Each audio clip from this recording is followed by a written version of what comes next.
Je suis content d'être parmi vous ce matin, avec des beaux sourires, toutes lavées, toutes propres, remplies du Saint-Esprit. Vous êtes remplis du Saint-Esprit. Wesley et toi, Matas, tu es rempli ce matin. Amen. Je vais prier une dernière fois pour la puissance du Saint-Esprit qui puisse nous parler ce matin. Bon Père Céleste, tu as entendu les chants déjà, les prières ce matin qu'on a priées vers toi. Mais je t'en supplie, accorde-moi une double portion de ton esprit pour que je puisse parler non mes mots, mais tes mots. Que ton esprit puisse apporter une clarté à ta parole. Transforme-nous par ta parole à travers la puissance de ton Saint-Esprit. On te demande ces choses au nom de Jésus. Amen. Alors, on récapitule. Hier, on a appris que Jésus nous dit quelque chose. Jésus nous dit, je veux que vous frappez, que vous cherchez, que vous demandiez. Pourquoi? Pour le Saint-Esprit. Pourquoi est-ce que je dois demander pour le Saint-Esprit? Pour recevoir la puissance. La puissance. La puissance d'être quoi? Des témoins. C'est quoi les deux façons qu'on est des témoins? Une vie chrétienne et travailler pour Dieu. OK? L'œuvre de Dieu. Le Saint-Esprit nous donne le pouvoir de vivre une vie chrétienne et aussi pour travailler pour Dieu. Matthieu chapitre 6 ce matin. Matthieu chapitre 6.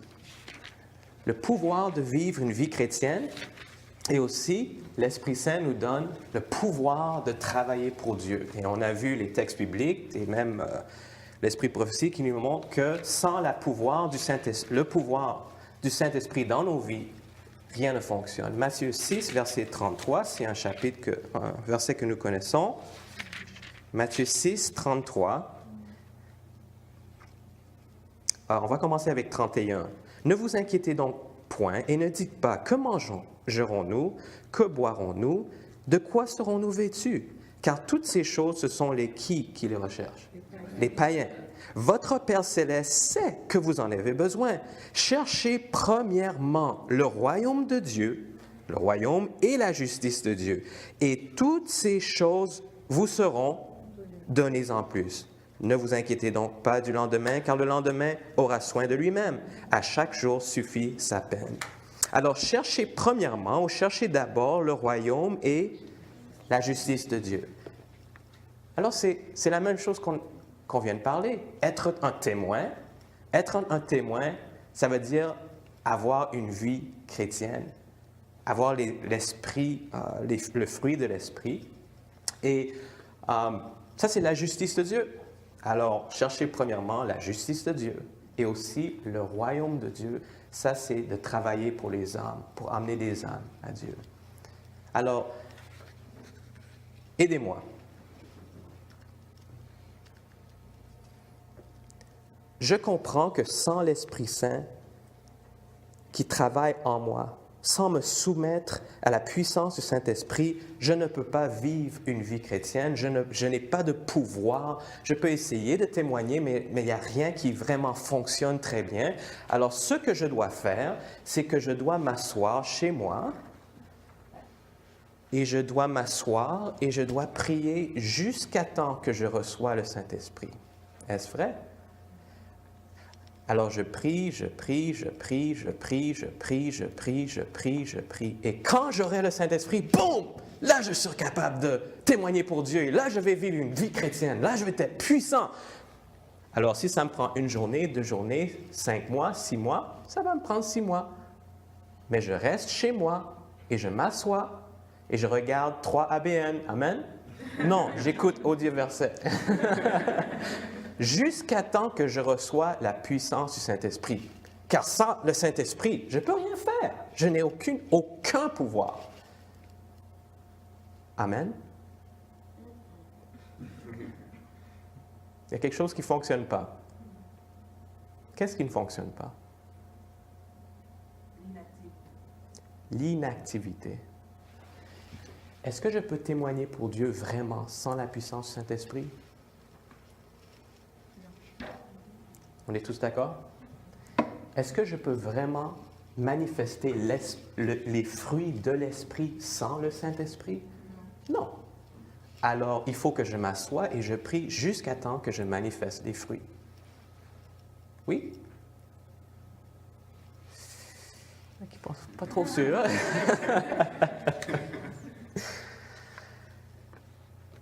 Vous savez, il y a la foi. Amen? La foi. C'est quoi la définition de la foi dans le livre d'Hébreux? Ferme espérance, ferme assurance des choses qu'on espère. Et? Alors, quand je prie pour le Saint-Esprit, parce que j'ai besoin de le pouvoir de Dieu pour vraiment vivre une vie pour lui donner honneur et gloire pour tout ce qu'il a fait pour moi,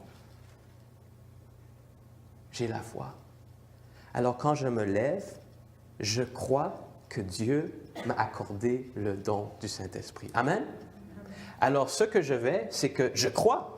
Dieu m'a accordé son don. Je l'ai demandé et il m'a dit, vous êtes méchants et vous donnez des bonnes choses à vos enfants. Alors moi, je suis bon. Je vais vous donner le Saint-Esprit. C'est garanti. Alors vous priez pour le Saint-Esprit, je vais vous donner une mesure de mon esprit. Alors par la foi, je crois que j'ai reçu le don du Saint-Esprit. Je me lève et je vis une vie chrétienne. Amen? Et je travaille pour les âmes. Mais alors que je commence à travailler pour gagner des âmes à Dieu, je commence à réaliser que j'ai tant besoin de Dieu. Oui, il m'a donné une portion de son esprit, mais j'ai besoin encore plus de son esprit. Alors que je réalise le besoin et je réalise comment il y a tellement encore du moi dans moi, ça fait du sens, alors je retourne et je m'agenouille et je prie et je supplie pour l'Esprit Saint. Et je me lève, je crois qu'il me l'a donné et je vais travailler et je vais vivre une vie chrétienne. Et là, c'est un cercle. Ce n'est pas un cercle vicieux. Amen? C'est un cercle glorieux. Hein?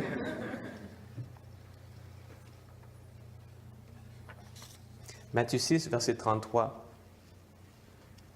fait l'emphase sur les deux manières que l'Esprit Saint vraiment travaille en nous pour être des témoins.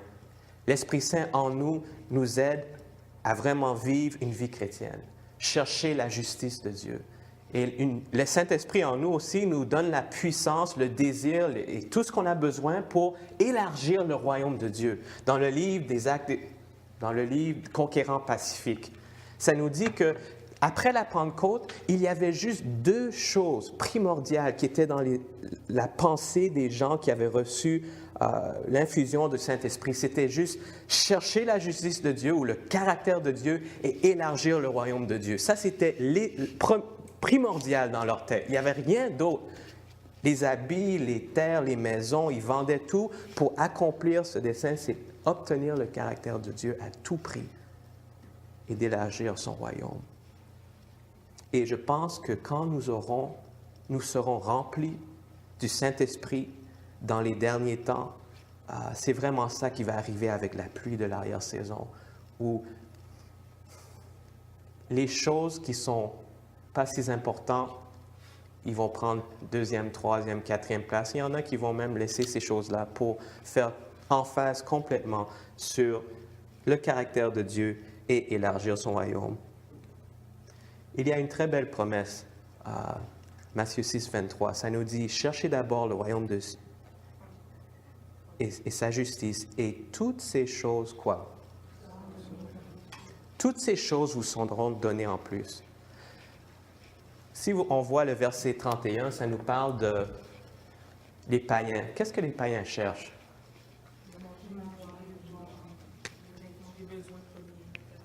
Ce matin, je veux qu'on fasse une petite liste. Je les appelle peut-être les besoins de base ou les besoins essentiels. Basic needs, comment on dirait ça? Besoins essentiels, OK? Alors, vous allez m'aider ce matin.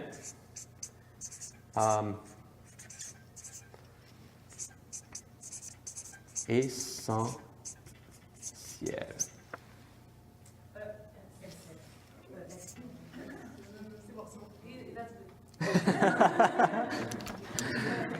Besoin essentiel. Alors, vous êtes tous des adultes, on est ici au Canada. Dites-moi, pour survivre ici au Canada, en tant qu'adulte, dites-moi, c'est quoi des besoins essentiels que j'ai besoin? OK? Est-ce que j'ai vraiment besoin de l'argent pour vivre? Au Canada? Si je n'ai pas d'argent au Canada, est-ce que je peux vraiment vivre? Non. Alors ça, c'est un besoin essentiel. On a besoin d'argent. On a besoin... il y a des parties du monde, on n'a pas besoin de toit. Est-ce qu'on a vraiment besoin d'un toit ici? Alors, à cause de l'hiver, on a besoin d'un logement. Ça se peut que je n'écris pas grammaticalement correctement, mais vous allez me pardonner. Logement. La Bible nous parle de 3 choses que les païens cherchent. Est-ce qu'on a besoin, nous autres aussi, au Canada, de ces 3 choses? C'est quoi? Nourriture. Nourriture. Les vêtements. On a besoin de vêtements. Au Canada? Oui. Les vêtements. On a besoin de l'eau? OK. Alors, si j'ai ces choses-là, je peux vivre au Canada ou est-ce que j'ai besoin d'autres choses?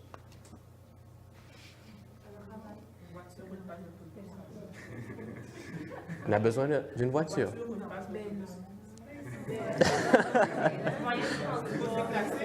OK. Si on a de l'argent, on n'a pas besoin de fonds. Alors, il y a des besoins, il y a des désirs, OK?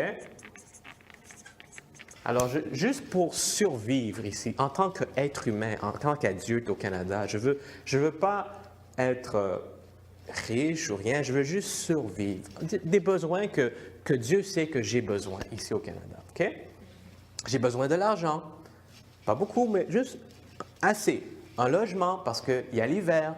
J'ai besoin de la nourriture. Sinon, je vais mourir. Du vêtement, spécialement à cause de l'hiver. J'ai besoin de l'eau. Y a-t-il d'autres choses que j'ai besoin en tant qu'être humain? Cercle social. On a besoin d'un cercle social. Des amis? Cercle social? Est-ce que je peux vivre sans des amis? Il y a des gens en prison. Je parle juste survivre ici. OK? L'essentiel.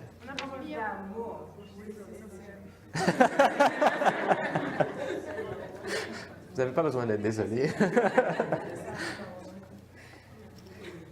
On a besoin d'amour, mais si je n'ai pas d'amour, est-ce que je peux vivre quand même? Je peux vivre. Je veux pas. Il faut. Regarde, pensez un peu avec moi. J'ai tué 1000 personnes. Je suis dans une prison au Canada. OK? Je suis tout seul dans ma prison. Je vis.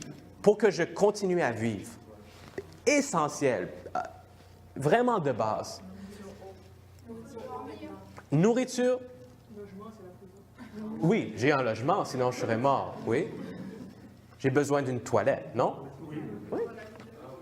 Une toilette, au moins une façon de... Et spécialement au Canada. Il y a des places où on peut faire un trou et faire des choses. Au Canada, on va faire un trou dans la neige. Ouais, tu peux faire un trou dans la neige, en tout cas. OK, oui, au printemps. Alors, si je suis dans la prison, c'est sûr que l'argent, c'est quand même un besoin parce qu'il y a quelqu'un qui doit me prendre soin de moi, OK? Mais ce n'est pas nécessairement moi qui a besoin d'avoir l'argent dans ma main. Mais dans la prison, dans ma petite cellule, j'ai besoin, c'est un logement, j'ai besoin de la nourriture, j'ai besoin des vêtements et j'ai besoin de l'eau et la toilette. J'ai-tu besoin de quelque chose d'autre? Non, j'ai tué 1000 personnes. Ils vont me mettre tout seul. Ouais. Quoi d'autre?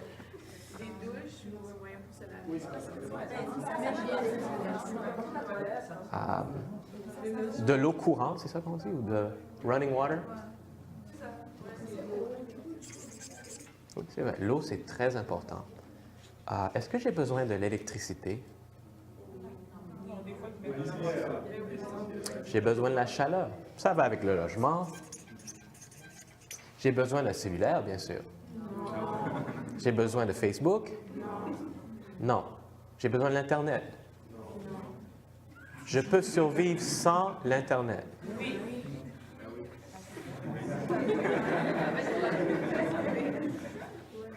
On a besoin de lumière. De la lumière pour voir. Es-tu sûr? C'est un luxe, la lumière. Je suis dans mon donjon, il n'y a pas de lumière. Vous savez, la seule raison on sait ça, il y a des gens qui ont fait ça dans le temps des Moyen Âge. Les gens, ils les mettaient dans des donjons, les gens ne voyaient plus rien. Alors, vous êtes tous avec moi. On a besoin de logement, nourriture, vêtements, eau, toilettes. Est-ce qu'on a besoin de sécurité?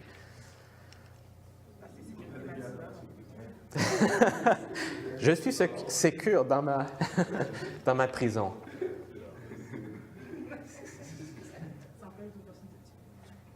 Sécurité, c'est un besoin essentiel. Ou partout au monde, on parle aussi. Mais non, au Canada, on reste avec ça, sécurité. OK. Y a-t-il une dernière chose que j'ai besoin? Ou je peux survivre avec cela?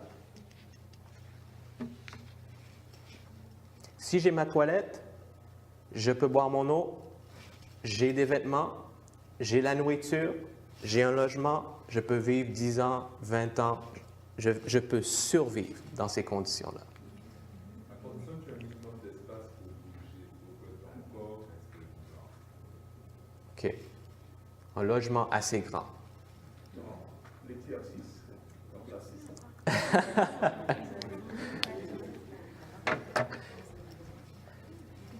Alors, si Dieu demain, à cause de la persécution, vous emmène à ça, par la grâce de Dieu, vous allez survivre? Vous êtes prêt à soumettre votre vie à Dieu et le laisser vous encadrer dans juste ça? Peut-être une question un peu plus importante, c'est que si quelque chose vous arrive que vous êtes diminué au minimum pour 1 mois, 6 mois, est-ce que Dieu existe quand même? Est-ce que Dieu est encore bon? Est-ce qu'on a besoin d'une famille? Mais Dieu prend ma famille et ils sont tués. Dieu prend tout, il m'envoie dans une cellule très bas, noire. Il me donne la nourriture, juste un peu de pain, 1 fois, 2, 3 fois par jour, peut-être un peu d'eau. Et même ma toilette, c'est un luxe parce que je fais ça le coin de la cellule. Et ça sent, ça pue. Mais est-ce que je loue Dieu et je dis gloire à Dieu? Oui, peut-être après un jour, 2 jours, mais après 1 mois, 2 mois, 3 mois, est-ce que Dieu est encore bon? Est-ce que Dieu m'aime vraiment? Est-ce que Dieu prend soin de moi? Est-ce que je peux vraiment dire, oui, mon frère, cherche d'abord le royaume de Dieu et toutes ces choses vous seront données en plus? Est-ce que la promesse est vraie? Oui. Amen? Parce que contextuellement parlant, dans la Bible ici, Matthieu 6, verset 31, ça parle contextuellement de manger, de boire et d'être vêtu. C'est juste les 3 choses que ça parle. Ces choses-là vous seront données en plus. Il ne parle pas de Facebook, Internet, cell phone, tout ça. Non, il parle juste de manger. Il ne dit même pas qu'est-ce que tu vas manger. Alors, si tu as un pain, et si tu as de l'eau, et si tu as juste quelque chose pour te revêtir, la promesse, toutes ces choses, est accomplie au minimum. Oui, pouvez-vous dire Amen? Vous êtes avec moi? Oui. OK. Alors, si je travaille fort pour Dieu et Dieu me diminue à ça, je dis gloire à Dieu, Dieu prend soin de ses promesses. Vous êtes avec moi? Il y a une personne, gloire à Dieu, qui est avec moi. Philippiens chapitre 4.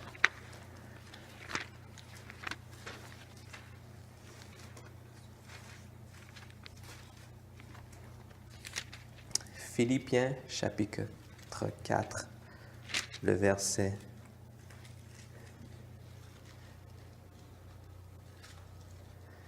19. Et mon Dieu pourvoira à tous vos besoins. Tous vos désirs? Non, tous vos besoins selon sa richesse avec gloire en Jésus-Christ. Dites-moi, est-ce que Dieu est riche? Il est riche. Explique-moi un peu sur sa richesse. Est-ce qu'il y a une limite à ses ressources financières? Non. Êtes-vous sûr? Est-ce qu'il y a une limite à ses ressources de pouvoir, de guérison? Non? Est-ce que Dieu a une limite sur ses richesses? Alors, ici, ça nous dit, « Mon Dieu pourvoira à tous mes besoins selon sa richesse. » Alors, s'il n'y a pas de limite à sa richesse, alors il n'y a pas de besoin que Dieu ne peut pas pourvoir. Amen? C'est logique. Alors, ici, on a des besoins. Nourriture, vêtements, eau. Je sais que Dieu peut pourvoir à mes besoins parce que ses richesses sont innombrables. Amen? Dieu pourvoit, non à nos désirs, mais à nos besoins. Et vous savez, Dieu est tellement bon qu'il pourvoit aussi à nos désirs. C'est incroyable comment Dieu est comme un Père qui nous aime tellement. Et vraiment, si Dieu nous donne juste la nourriture, le vêtement et l'eau, Dieu est juste, Dieu est bon, Dieu est amour. Mais Dieu nous donne Facebook. Puis Dieu nous donne, je ne sais pas si c'est Dieu qui nous donne ça, mais Dieu nous donne le social, des amis, la sécurité, la santé. Dieu nous donne toutes ces choses d'autres. Ce n'est pas des besoins. Vraiment, quand on y pense, c'est des choses extra, c'est des bonus qu'il nous donne pour nous montrer son amour envers nous. Alors Dieu pourvoira à tous mes besoins. C'est comme une garantie que Dieu sera là pour moi, que oui, peut-être je vais perdre ça, mais il y a toujours quelque chose que je peux tenir dessus, c'est que Dieu va pourvoir à mes besoins essentiels. Dieu sera là pour moi toujours. Et si je cherche son royaume et sa justice, amen? Alors si je suis un méchant, ça se peut que j'ai la pluie qui tombe et ça se peut que ça ne tombe pas sur moi. Mais la promesse, c'est si tu cherches le royaume de Dieu et sa justice, avec un cœur sincère, avec un abandon total à Dieu, la promesse, c'est que Dieu va pourvoir à tous tes besoins. Amen? Alors, c'est quoi ton besoin aujourd'hui? Est-ce que c'est un besoin financier? Je me rappelle, j'ai été à l'école et j'avais juste 800 $. Et pour vous, peut-être 800 $, c'est beaucoup d'argent, mais la facture de l'école était 8 000 $. Et je n'avais aucune idée comment je vais payer pour ça. J'avais un besoin de finances. Alors je m'ai mis à prier. Et Dieu m'appelait toujours à venir faire du colportage au Canada. Le problème, c'est que le colportage au Canada, dans ce temps-là, on gagnait beaucoup moins d'argent au Canada qu'aux États-Unis, où tout le monde dit « God bless you » et ils sont contents, ils te donnent beaucoup d'argent. Mais je sentais un appel que je dois revenir parce que le besoin est si immense ici au Canada. Cherchez d'abord le royaume de Dieu et sa justice et toutes ces choses. Alors mon besoin, c'était un besoin financier. Mais je travaillais pour Dieu. Je voulais faire ce que Dieu voulait que moi je fasse. Abandonnant ma vie à lui, souvent, je voyais que ce n'était pas juste parce qu'il y avait d'autres personnes qui me disaient « Ah, je n'ai pas besoin de travailler si fort. » Et l'autre dit « Ah, j'ai eu un miracle, quelqu'un m'a donné 6 000 $. Est-ce que tu es content? » Et moi, dans mon cœur, je suis content, mais dans mon cœur aussi, mais Dieu, pourquoi tu ne fais pas ça pour moi aussi? Pourquoi moi, je dois travailler 40, 50 heures par semaine et aussi prendre les classes parce que je n'ai pas de moyens pour payer? Cherchez d'abord le royaume des cieux et sa justice de Dieu, et toutes ces choses vous seront données en plus. Je me rappelle, le jour de ma graduation, il y a une madame, je ne la connaissais pas, elle est venue voir un trésorier de l'école et lui a dit « Ce gars-là, est-ce qu'il doit de l'argent? » Elle a dit « Oui, il doit quelques milliers de $. » « OK. » Elle a écrit un chèque et elle me l'a donné. Le dernier jour de l'école, la graduation, des milliers de $. Elle a juste écrit le chèque, elle a donné. Tout était payé. une madame que je ne connaissais même pas. Cherchez premièrement le royaume de Dieu et sa justice. Et toutes ces choses vous seront données en plus. Je me rappelle, il y avait une madame qui vivait pas très loin de chez moi. Elle a ouvert sa porte, sa maison pour des études bibliques. Et on allait étudier la Bible dans sa maison. Et son désir, c'était juste de gagner des âmes pour Dieu. Et elle était devenue adventiste il y avait juste peut-être 2 ou 3 ans de ça. Et à cause de ça, son mari a décidé de partir. Et, je me rappelle, un jour, elle a dit, j'étais tellement triste, tellement découragée. J'ai été dans un banc, dans un parc, et j'ai juste commencé à pleurer. Elle a dit, de nulle part, il y a quelqu'un qui est venu juste s'asseoir juste à côté de moi. Une autre madame, elle a mis ses mains alentour de moi. Elle a dit, elle a prié pour moi. Elle dit, je n'ai jamais vu cette madame avant, et après, je ne l'ai jamais plus rencontrée après. Mais Dieu, j'avais besoin de réconfort, j'avais besoin d'un support, et Dieu a emmené la personne que j'avais besoin dans ce temps-là. Elle dit, peut-être c'est un ange, peut-être non, je ne sais pas, mais Dieu pourvoira à tous mes besoins. Amen. Cet été passé, j'avais une fille qui voulait faire du colportage. Et ça, c'est toujours bon. Amen. Parce que c'est rare. Il y avait un problème, elle était aveugle. Moi, je me disais, comment est-ce qu'elle va trouver la porte? Comment elle va savoir quel livre montrer aux gens? Et si les gens donnent l'argent, comment elle va savoir si la personne lui donne 5 ou 10? Et après, j'ai réalisé que l'argent, on a des bosses dessus. Elle pouvait savoir c'est quoi. Mais l'affaire, c'est qu'elle était aveugle, mais elle pouvait pas voir des gens, mais elle pouvait voir des couleurs. Alors, si elle regarde comme ça, elle va voir ces verts. Et elle ne peut pas voir Wesley, mais elle peut voir quelque chose comme vert à cause de sa chemise. Alors, elle peut voir un petit quelque chose. Pas des formes, pas rien, mais juste comme blobs ou des choses comme ça. Et il y a quelque chose qui me disait, est-ce que je devrais accepter cette fille? Mais elle avait un désir tellement intense de faire quelque chose pour Dieu. C'était la seule adventiste, elle était juste devenue adventiste. Elle cherchait la justice de Dieu, elle cherchait son royaume. Elle voulait faire quelque chose pour agrandir le royaume des cieux. Et pour elle, c'était la manière la plus formidable d'aller porte en porte. Alors finalement, j'ai prié, j'ai dit, OK, mais il faut qu'elle sache si ça sera difficile. Donne-le peut-être un temps de probation, parce que peut-être après, donne-lui peut-être 1 ou 2 semaines. Et si elle n'est pas capable, on va lui laisser le choix de retourner chez elle, si elle veut. Alors elle est venue, elle a appris quoi dire. Elle a commencé à aller porte à porte avec sa canne. Et vous savez, un jour, la manière dont on fonctionne, c'est que on dépose 2 colporteurs par rue. D'habitude, un monsieur et une madame, ensemble. Alors, la madame va aller d'un côté et le monsieur de l'autre, et on a des radios pour nous communiquer entre nous. Et cette fois-là, le leader, il a déposé cette fille-là, et elle s'appelait Daisy. Et elle avait un grand gars noir. Puis, je ne sais pas, le gars, il a commencé à mettre ses livres en place après qu'ils ont prié. Et je ne sais pas qu'est-ce qu'il faisait, mais il faisait quelque chose pour un peu de temps. Et quand il a fini d'arranger ses choses, il s'est levé et il ne savait pas où Daisy était partie. Si elle était partie à droite ou à gauche. Parce que si elle va à droite, lui, il va à gauche. Il se demandait où est-ce qu'elle est. Alors, il a marché un peu. Il ne pouvait pas la trouver. Probablement, elle était dans une maison. Alors, il s'est dit, OK, je vais juste essayer de commencer ce côté. Alors, il a été frappé à la porte. Et la madame a répondu. Elle a dit, oh, quelqu'un est déjà venu ici. Oh, il a dit, oui, OK, Daisy, la petite fille. Non, il y avait 2 personnes qui sont venues ici. Il y avait elle, il y avait le grand gars qui est en blanc. Elle a dit, non, il y avait juste Daisy.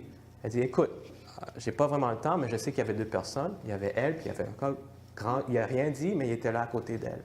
Et j'ai déjà aidé, et elle a fermé la porte. Il a pensé, et après il a trouvé Daisy. Il a dit, Daisy, est-ce qu'il y avait un grand gars à côté de toi?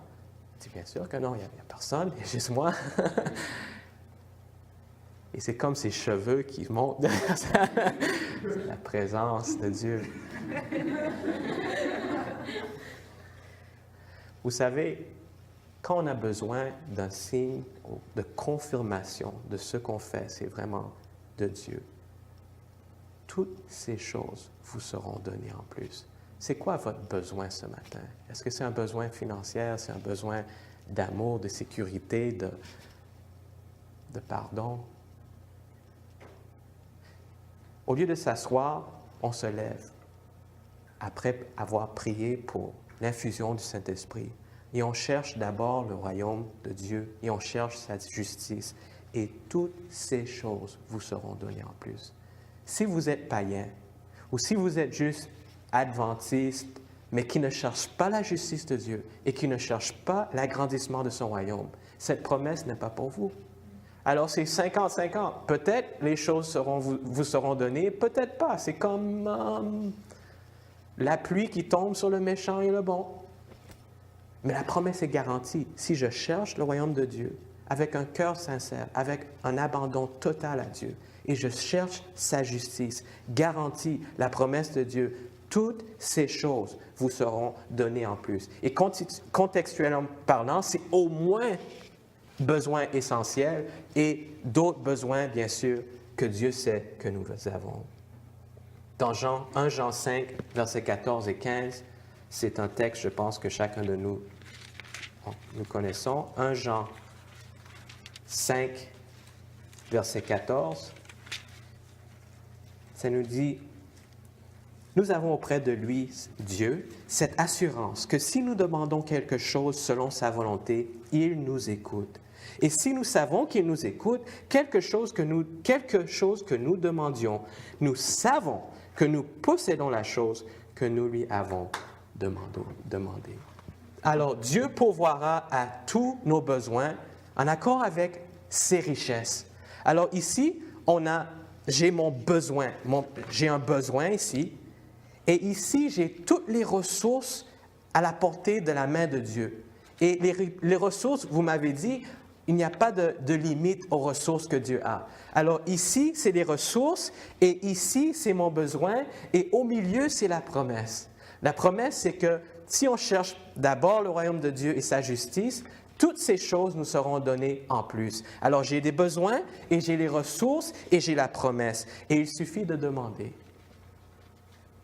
de réclamer la promesse. Ce n'est pas quelque chose qui arrive automatiquement. Parce qu'on peut être assis, on dit, j'ai ce besoin-là, mais Dieu ne me donne pas ce besoin-là. Non, j'ai un besoin, alors je prends la promesse, je réclame la promesse, je cherche d'abord sa justice, je cherche à élargir le royaume, et toutes ces choses me sont données en plus parce que quand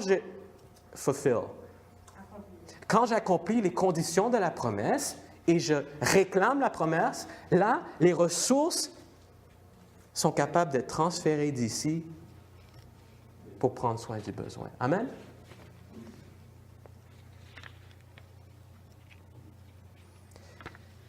C'est qui a écrit le livre de Philippiens? Tournez avec moi au livre de Corinthiens. 2 Corinthiens 11, le verset 24. Ici, c'est Paul encore qui parle. Il parle de son expérience, toutes les choses qu'il a passées à travers. 2 Corinthiens 11, le verset 24. 5 fois, 5 fois j'ai reçu des Juifs 40 coups moins 1. 40 coups moins 1, 39, parce que les gens pensaient que si on te donne 40, tu vas mourir. 3 fois j'ai été battu de verge, 1 fois j'ai été lapidé, 3 fois j'ai fait naufrage, j'ai passé 1 jour et 1 nuit dans l'abîme, fréquemment en voyage, j'ai été en péril sur les fleuves, en péril de la part des brigands, en péril de la part de ceux de ma nation, en péril de la part des païens, en péril dans les villes, en péril dans les déserts, en péril sur la mer, en péril parmi les faux frères, j'ai été dans le travail et dans la peine, exposé à de nombreuses veilles, à la faim et à la soif, à des jeûnes multiples, au froid et à la nudité. Cherchez d'abord le royaume de Dieu et sa justice, et toutes ces choses vous seront données en plus. Amen? Contextuellement parlant, ça parle de quoi? Les trois choses, de quoi? Boire, manger et être vêtu. Boire, manger et être vêtu. Mais ici, Paul nous dit au verset 28 à 27, exposé à nombreuses veilles, à la faim, à la soif, au froid et à la nudité. Dites-moi, est-ce que Paul cherchait la justice de Dieu? Est-ce que Paul cherchait à agrandir le royaume de Dieu? S'il y avait quelqu'un qui l'a fait, c'est qui? Si Paul ne l'a pas fait, moi je ne fais rien. Vous comprenez? Et vous non plus. Alors Paul, quelqu'un qui était peut-être une des personnes les plus proches de Dieu dans le monde dans ce temps-là, des millions de personnes, je ne sais pas combien de personnes il y a une personne ici qui est une des personnes les plus proches du Père, et il cherche le royaume de Dieu, et il cherche la justice de Dieu, et la promesse, c'est que toutes ces choses seront données en plus, et au moins le vêtement, la nourriture et le boire. Et on voit ici la personne, une des personnes des plus proches de Dieu qui accomplit ce que le texte demande. Il a soif, il a faim et il est nu. Wow! Il y a un problème? Il y a un problème? Non? Moi, je vois un problème. Vous voyez un problème? Non. Oui, une personne. Moi, je sais que la promesse de Dieu est solide. Amen? Je crois en la parole de Dieu. Et vous? Je crois que les promesses de Dieu, c'est pour toi et c'est pour moi. Ce n'est pas juste pour quelqu'un philosophique. Non, les promesses de Dieu, c'est actuel. Je sais que si je confesse mes péchés, il est fidèle et juste pour me pardonner et de me purifier de toute iniquité. Je crois en ça, c'est la promesse de Dieu. Et je crois quand je me lève que je suis pardonné, que je suis purifié, parce que je crois en la puissance de la promesse de Dieu. Alors quand je lis la Bible, je crois. Et maintenant, je lis Matthieu 6, 33, et ça me dit, si je cherche le royaume de Dieu et sa justice, toutes ces choses, ça ne me garantit pas Facebook, ça ne me garantit pas Internet, ça ne me garantit pas mon cell phone, mais ça me garantit au moins ce que les païens cherchent. Et c'est la nourriture et les vêtements. Dieu dit, regarde, ne cherche pas ces choses-là. Pourquoi? Parce que je sais que vous avez besoin de ça. Je vais prendre soin de vous. Juste prenez soin à mon royaume et ma justice, et je vais prendre soin de vos besoins essentiels. Et là, on a Paul qui a laissé tout pour Christ. Tout, tout, tout. Non, il n'a pas d'Internet, il n'a souvent pas d'argent, mais ça, ce n'est pas promis. Mais on voit que souvent, il a faim. Et souvent, il a soif. Et souvent, il était nu. Nudité, ça nous dit. Pas de vêtements. Est-ce qu'il y a un problème avec la promesse de Dieu? Vous voyez, est-ce que la Bible est vraie, oui ou non? Amen. Parce que moi, quand j'ai lu ça, j'ai eu un problème. Ce n'est pas un problème que Dieu pourvoit ou pourvoit pas. Parce que si Dieu avait dit, servez-moi et je ne vais rien vous donner, gloire à Dieu quand même, on est pécheurs. Vous comprenez? Mais le problème, c'est que Dieu a dit, servez-moi, cherchez ma justice et je vous promets que toutes ces choses vous seront données en plus. Ça, c'est le problème pour moi. Parce que si Dieu me promet, and I fulfill, j'accomplis les conditions, et il ne me donne pas de vêtements, et je suis nu, et j'ai faim et j'ai soif, là, la grosse question je me pose, que si je confesse mes péchés, est-ce que Jésus les pardonne? Est-ce que c'est vrai que Jésus purifie? Parce que si Dieu ne prend pas soin de cette promesse-là, est-ce que je peux faire confiance aux autres promesses de sa Bible? Frères et sœurs, c'est très important.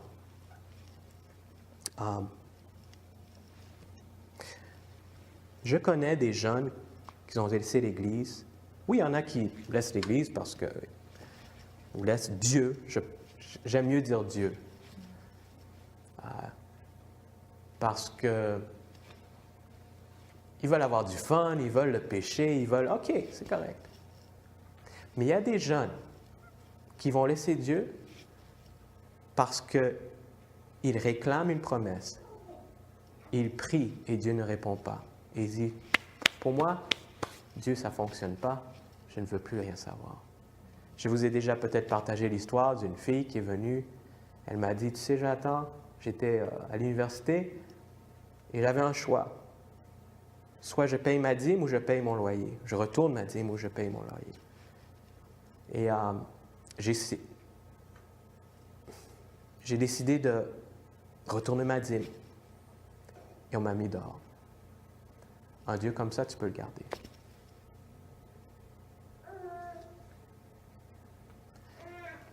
Que dites-vous à quelque chose comme ça? Est-ce que Dieu est fidèle? Est-ce que Dieu est amour? Est-ce que je peux croire aux promesses de Dieu? Alors aidez-moi. Si je cherche son royaume et sa justice, est-ce que Dieu va prendre soin de moi?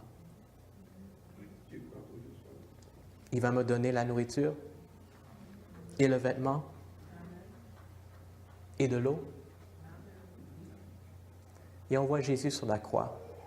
Il n'a pas de vêtements, il a soif, on donne le vinaigre. Il est tellement faible à ne pas manger qu'il ne peut même pas prendre la croix. Dieu lui-même, la promesse, est-elle accomplie pour lui?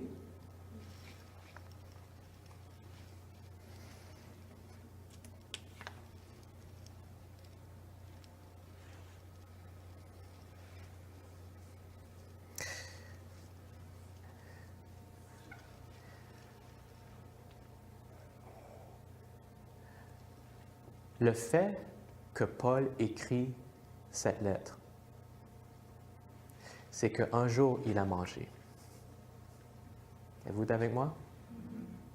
Peut-être une journée, il n'a pas mangé, 2 journées, il n'a pas mangé, 3 journées, il n'a pas mangé, mais la 4e journée, il a mangé. Sinon, il n'aurait jamais pu écrire cette lettre-là.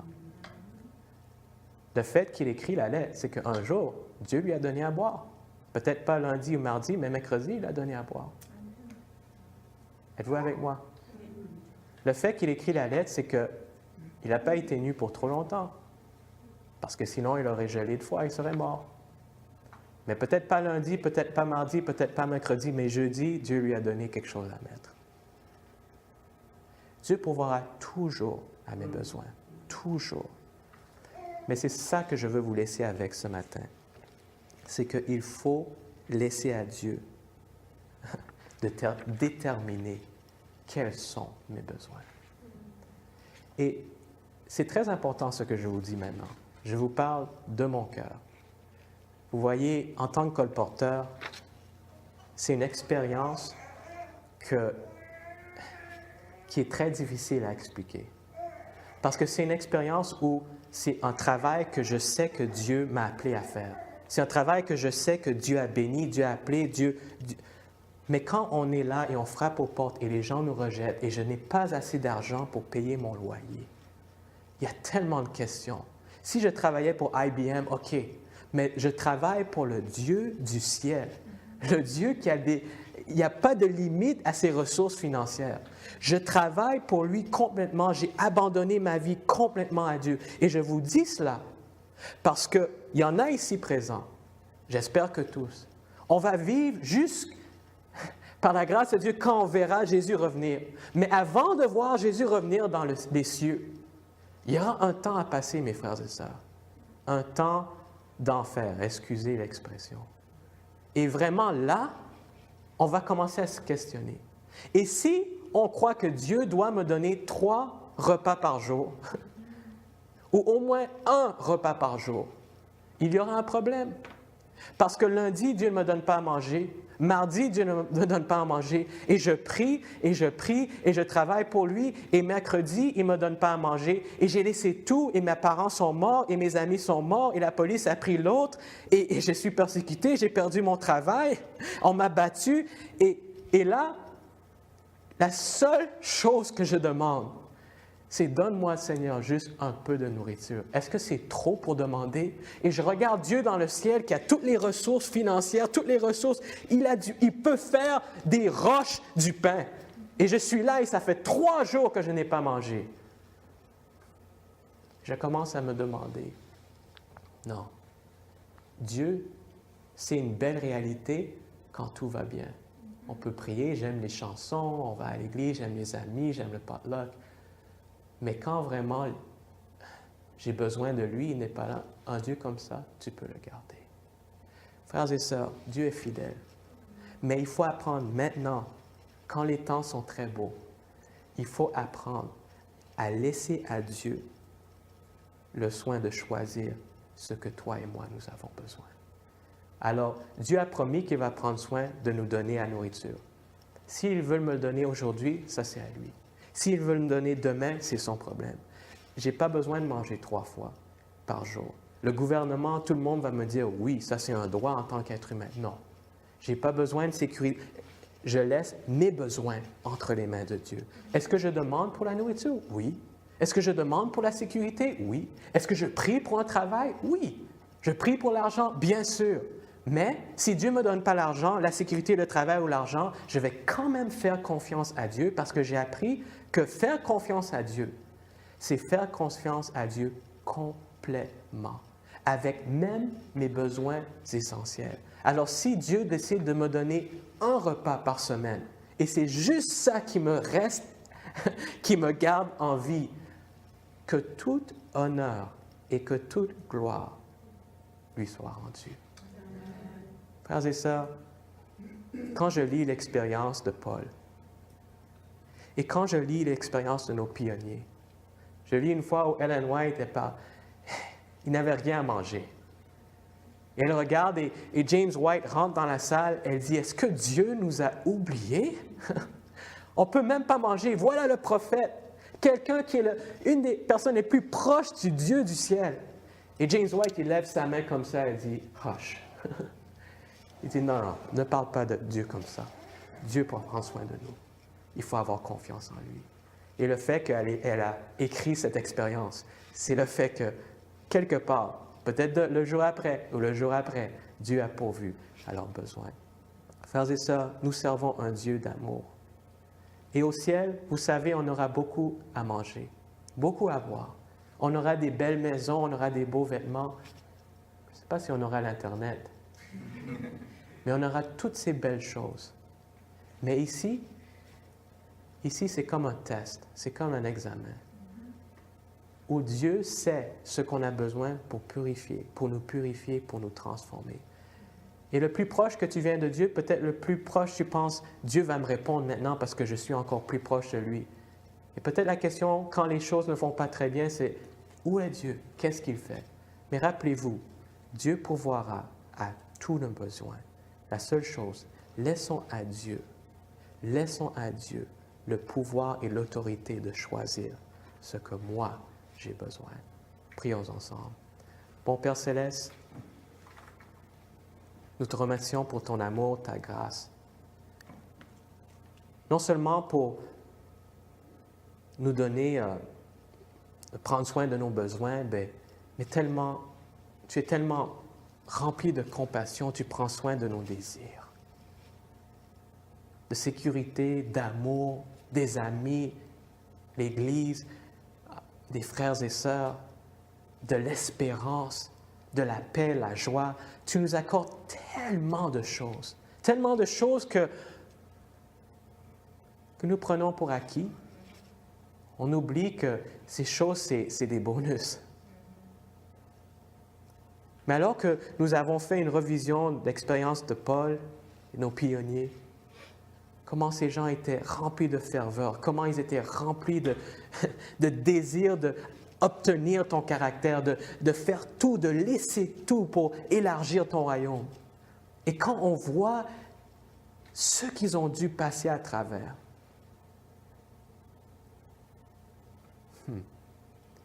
et nous, ce que nous faisons pour toi est si minime. Bon Père Céleste, aide-nous à prendre un engagement aujourd'hui, de abandonner tout totalement à toi. Que tous nos droits en tant qu'être humain soient aussi abandonnés. Que tous nos besoins essentiels et nos désirs soient complètement abandonnés à toi ce matin. Et si tu désires de nous donner la nourriture, le vêtement et tout, dans 1 semaine, dans 2 mois, si on a des amis ou pas, si on a la santé ou pas, si on a la sécurité ou pas, on va quand même te servir, Seigneur, parce que tu as tant fait pour nous. On te remercie pour ta fidélité, pour ton amour. Et on te demande, Père, tu vois qu'on est si faible. Notre foi est si faible. Mais tu nous as promis que le peu qu'on a, si on met entre tes mains, tu vas le multiplier. Alors aide-nous à avoir confiance en toi en tout temps. On te remercie pour cela. Au nom de Jésus. Amen.